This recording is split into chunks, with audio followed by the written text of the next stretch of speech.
예수님께서 많은 병자들을 고치신 후에 이제 주무시고 새벽에 일찍 일어나셔서 한적한 곳에 가서 기도하십니다.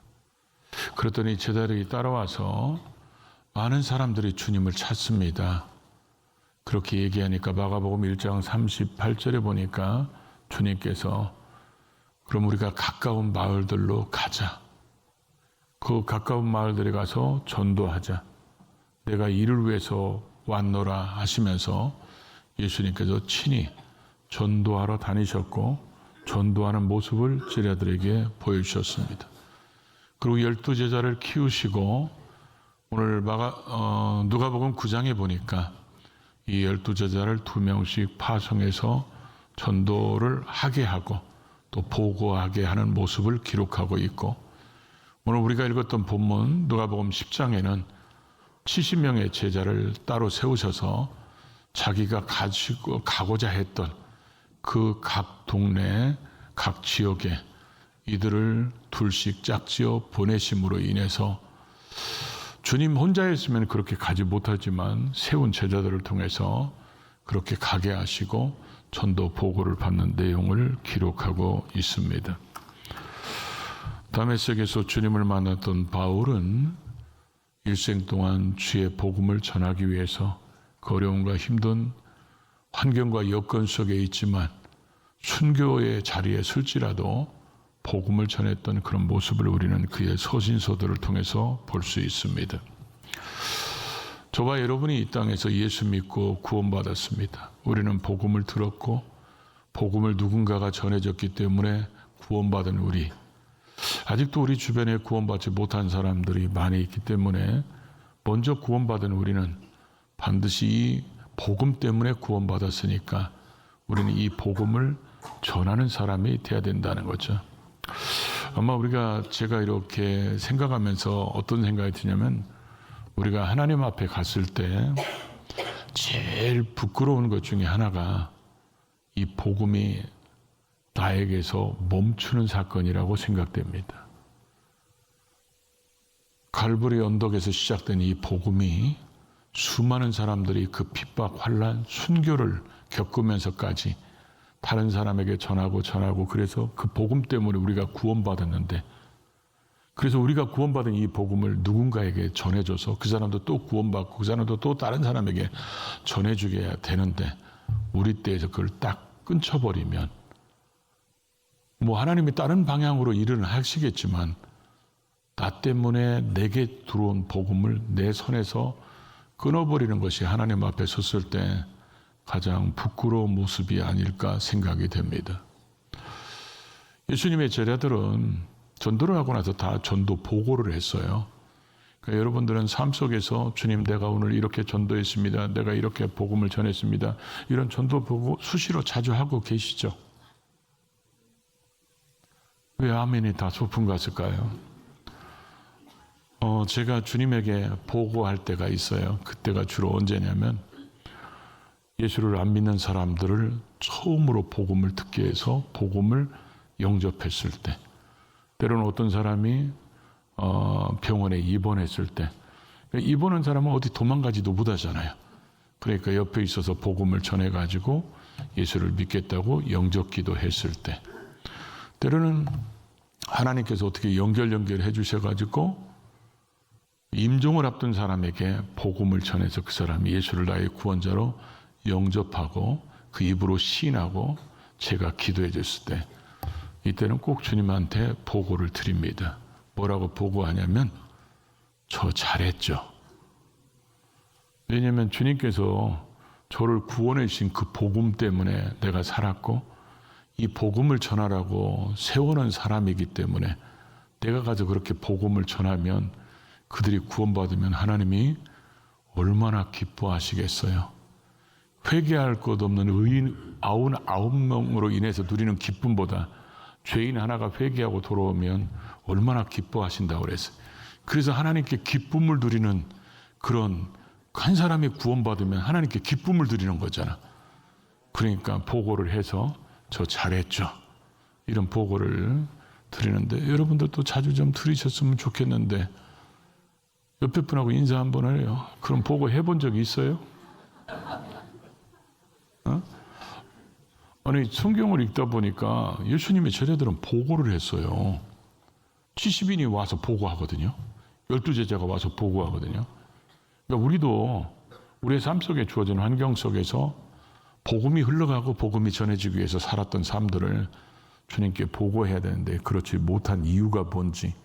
오늘 본문은 사실 가장 전도에 대해서 핵심적인 아주 중요한 것을 가르치는 그런 말씀이기 때문에 이 말씀을 도전받고 우리의 삶에 처해진 환경 속에서 복음이 우리를 통해서 흘러가게 하는, 그리고 이런 사역을 주님께 보고하는 우리의 삶이 될 수 있기를 주의 이름으로 축복합니다. 먼저 첫 번째 우리가 그래서 생각해야 될 게 뭐냐, 복음으로 구원받은 자는 복음을 전해야 하는 하나님의 보내신 자라는 것을 늘 기억하면서 살아야 된다는 거죠. 우리 1, 2절을 같이 읽어볼까요?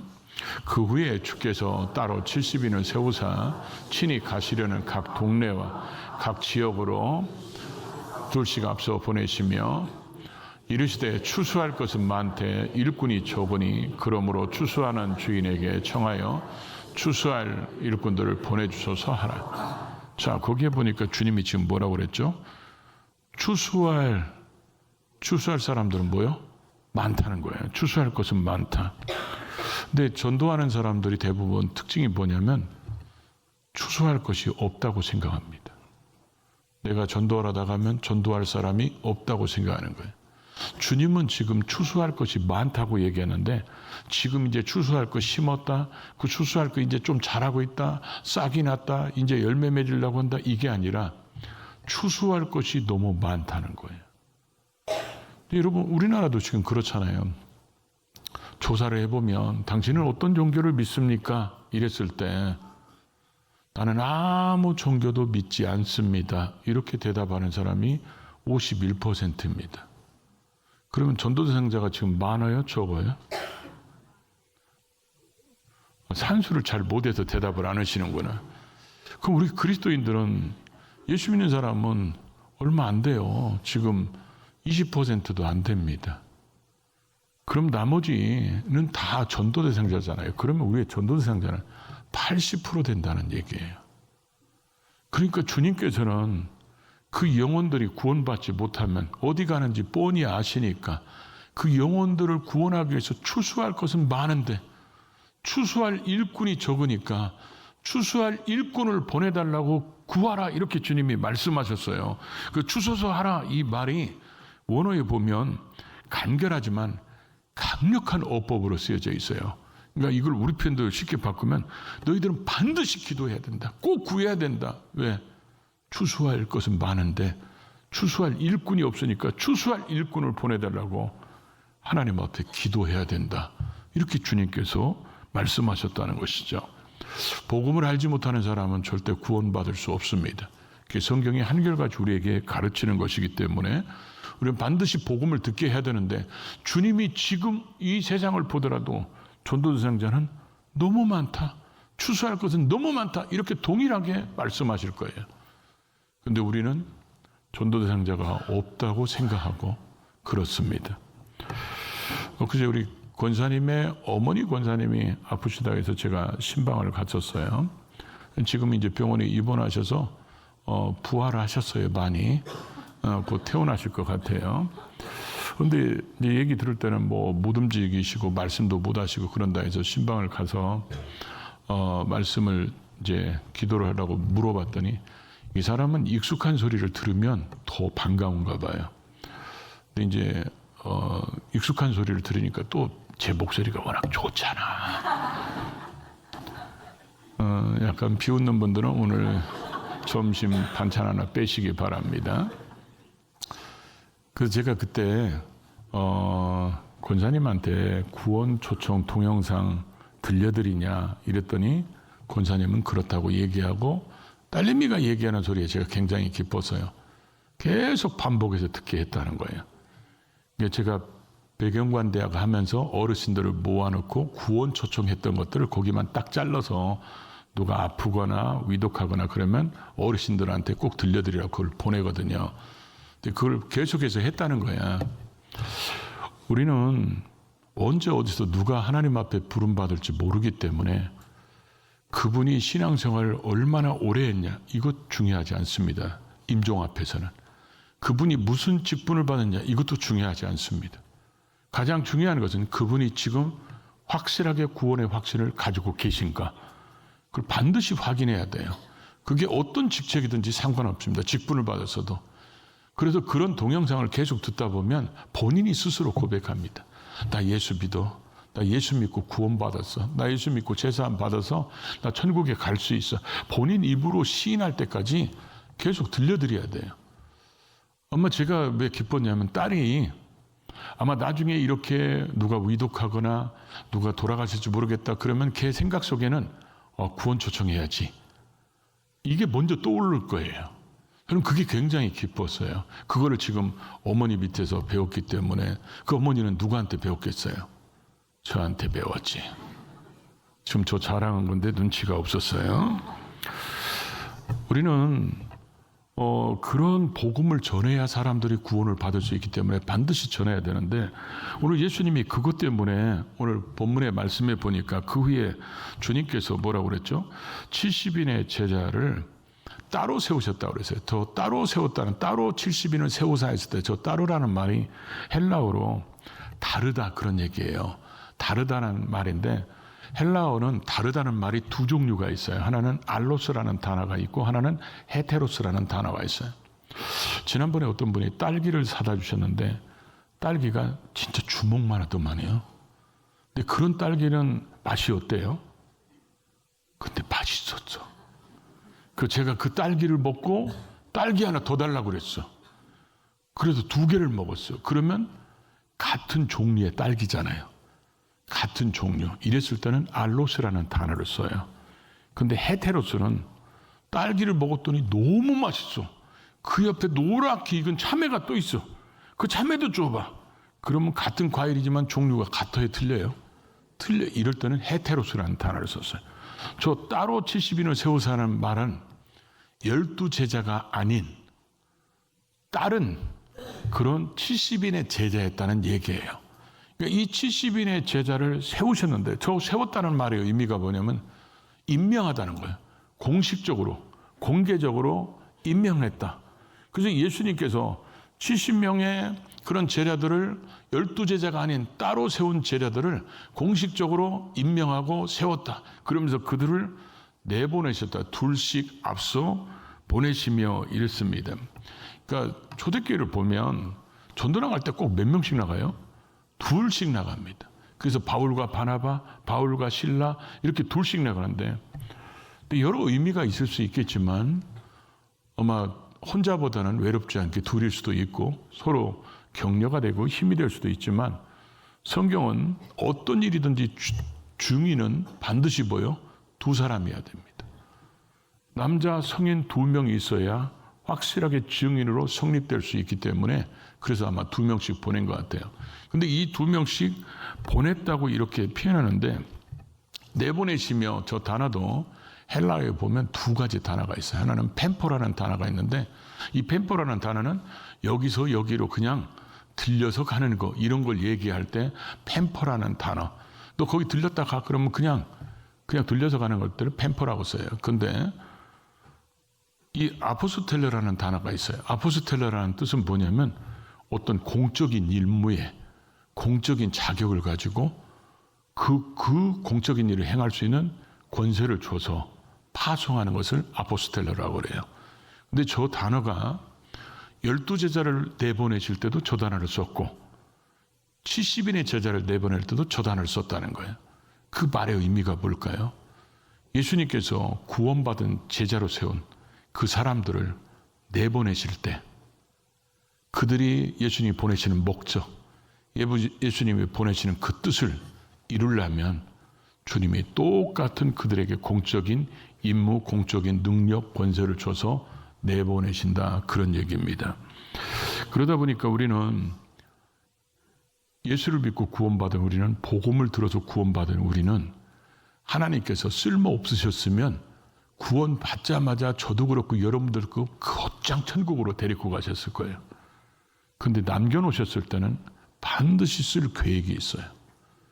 복음을 듣지 못한 자들에게 우리를 통해서 그 복음을 흘러가게 하라고 복음을 전하는 하나님의 보내심을 받은 그런 사람으로 쓰시려고 우리를 먼저 구원받았다는 것을 절대로 잊으면 안 됩니다. 그런 우리들이 그러면 어떻게 살아야 되느냐? 오늘 두 번째로 보면 1절을 다시 한번 읽어볼까요? 그 외에 주께서 따로 70인을 세우사 친히 각 지역으로 둘씩 앞서 보내시며, 그러니까 주님이 친히 가고 싶은데, 그래서 이 누가복음은 굉장히 성경이 순서적으로 되어 있어요. 그래서 많은 학자들이 이 10장에 나오는 각동 각처는 예루살렘이었을 것이라고 얘기를 합니다. 그러니까 왜냐하면 예루살렘 오시는 길에 이루어졌기 때문에 9장 지나서 10장에는 예루살렘이었을 것이라고 그렇게 이제 추측을 하는데, 예수님께서 둘씩 짝을 져가지고 예수님이 내보내시는 거예요. 둘씩 짝을 져서 내보냈는데, 여러분 그래서 왜 제자 훈련이 필요한가 보여주죠. 예수님이 육신을 입고 계실 때는 혼자밖에 못 갑니다. 그 자리에. 그런데 이제 70명이 되니까 2명씩 짝을 져서 35군데를 보내고 12명을 6군데로 보낼 수 있어요. 그래서 제자를 키우시는 거예요. 그리고 우리가 제자가 돼야 되고. 그래서 그렇게 예수님이 보내시는데 친히 자기가 가시려고 하는 곳에 보내셨다는 거예요. 그러니까 우리가 이 지금 친이라는 말의 의미를 생각해 보면 예수님께서 직접 가셔야 하는데 지금 못 가시니까 우리를 대신 보내는 거예요. 그래서 오늘 제목이 그래요. 주님의 발이 되고 주님의 손이 되고 주님의 입술이 되고 주님의 마음을 가지고 갈 때, 그때 거기에서 역사가 일어나는 거예요. 근데 우리가 전도할 때 왜 이런 역사를 경험하지 못하냐면 주님의 발이 간다고 생각하지 않고 내가 지금 주님의 손이 돼서 가고 내 입술을 통해서 주님의 말씀을 전하고 내가 주님의 마음을 품고 영혼을 구원하러 간다. 이게 흔들리면, 이게 확신하지 못하면 사람들은 대부분 내 경험을 의지하고 내 지식을 의지하고 내 상식적으로 사람들이 하려고 그래요. 그러다 보니까 분명히 전도는 나갔는데 열매는 없고 전도는 나갔는데 역사가 일어나지 않는 거예요. 그러니까 언제나 우리는 이런 모습을 보면서 전도자의 발이 왜 위대하냐? 주님이 가야 할 길을 가는 발이기 때문에 그래요. 여러분, 제가 빌립 집사 얘기를 자주 하죠. 사마리아에서 복음을 전하는 빌립 집사가 주님께서 예루살렘에서 가사로 데려가는 그 길로 가라. 그 길은 광야라. 그래서 빌립이 출발합니다. 근데 우리가 보통 성경을 지리를 익숙하지 않은 우리가 읽을 때는 바로 옆 동네 간 것처럼 읽어집니다. 근데 사실은 그 길이가 200km 가야 됩니다. 200km를 가는데 하나님께서 빌립을 통해서 그 내시를 구원하려고 주님께서 그 내시를 구원할 마음이 있으시고 계획이 있기 때문에 지금 그곳에 가야 할 발이 필요한 거예요. 그 빌립을 보내신 거예요. 그곳에서 본 사람에게 복음을 알게 하는 복음을 가르칠 입이 필요한 거예요. 그러니까 빌립을 보낸 거예요. 그래서 빌립이 가서 자기 자랑 얘기했습니까? 자기가 걸어온 거 얘기했어요? 자기가 살아온 인생을 얘기한 게 아니라 자기가 여기까지 왔는데 주님이 보내신 그 목적, 메시아가 누구인가 그걸 가르치니까 이 사람이 구원의 확신이 생겨서 세례받게 되고, 그럼 이 사람은 자기 동네 가서 또 어떻게 할까요? 똑같이 할 겁니다. 메시아가 누구인지. 그래서 전도자의 발길이 아름답고 복된 거예요. 주님이 가야 할 그 길을 전도자 이 사람의 발걸음이 가고, 주님이 말씀하셔야 할 그 입이, 자기 입이 주님이 말씀하시는 복음을 전하게 되고, 힘들고 어려운 사람들을 그 손으로 붙잡아주고 일으켜주고, 나를 통해서 내게 주신 그 복이 나를 통해서 흘러가서 주의 사랑을 맛보게 하는 그런 복의 통로가 바로 우리가 이 땅에 보내신 하나님의 주신 사명이라는 거죠. 그래서 이런 사명이 분명히 해야 된다는 거예요. 왜 그러냐? 제자들이 그렇게 나가서 그런 마음 가지고 그런 자세를 가지고 가서 주의 이름으로 했다는 거예요. 그랬더니 귀신들이 항복하고 병든 자들이 치료받고 구원받는 역사가 일어났다는 거예요. 그래서 항상 우리는 내가 주님을 위해서 일하는 것이 주님의 입이 되고 주님의 손이 되고 주님의 발이 되고 주님의 마음으로 나가서 주님을 위해서 일할 때 그곳에는 반드시 주님이 함께 하셔서 주의 능력, 주의 역사가 일어나게 된다는 것입니다. 그래서 우리는 내가 항상 주님을 대신해서 가는 사람이라는 이런 의식을 가지고 살아야 하나님의 역사를 맛볼 수 있는데, 그러면서 주님께서 또 하나 하신 게 뭐냐면 3절에서 5절을 읽어볼까요? 갈지어다 내가 너희를 보냄이 어린 양을 이리 가운데로 보낸 것 같도다. 존대나 배낭이나 신발을 가지지 말며 길에서 아무에게나 문안하지 말며 어느 집에 들어가든지 먼저 말하되 이 집에 평안이 있을지어다 하라. 내가 너희를 보내는 것이 어떻다고요? 어린 양을 이리 가운데 보낸 것 같다. 이게 또 재밌는 표현이 마태복음 10장에 가면 이 양을 이리 가운데 보내는 것 같다 이렇게 표현했는데, 누가는 어린 양을, 그러니까 우리가 더 연약함을 강조했어요. 근데 여러분, 이리하고 양하고 지금 비교해서 얘기하는데, 이리하고 양하고 놓으면 양들이 싸울 능력이 없어요. 이 양들은 싸우지 못해요. 그러면 이리의 밥이 될 수 있는데, 이리는 어떻게 싸움에 대해서 이길 수 있는 어떤 방책이나 이런 게 아무것도 없어. 무방기 상태야. 그런데 제자들이 바로 그런 상태라는 거예요. 그런데 이 이리를 물릴 수 있는 역사가 일어나죠. 그게 뭐예요? 목자가 있을 때. 목자가 있을 때는 이 이리를 물리치는데, 예수님이 우리의 목자장이잖아요. 예수님께서 그렇게 힘없는 그런 사람들을 함께 하시고 돌보시고 보호하시니까 그 이리 가운데 보낼지라도 우리로 하여금 영혼들을 구하며 주님 나라를 위해서 일할 수 있도록, 싸워 이길 수 있도록 하시는데, 이리 가운데 보낸다는 것은 이 세상에 결코 만만치 않다는 것입니다. 우리가 그냥 툭 한마디 던지면 그냥 다 사람들이 아멘하고 따라올 것 같아도 그렇지 않습니다. 치열한 영적인 싸움의 현장이고 영적인 전쟁터의 현장이라는 것을 보여주고 있어요. 우리가 복음 전하는 것은 세상에 나가서 전하는 겁니다. 우리가 복음 전하러 천국 갈 필요는 없어요. 천국에는 이미 구원받은 사람들만 와 있기 때문에 거기서는 복음 전할 필요가 없고, 천국에 가서는 여러분은 청소나 식당 봉사 안 합니다.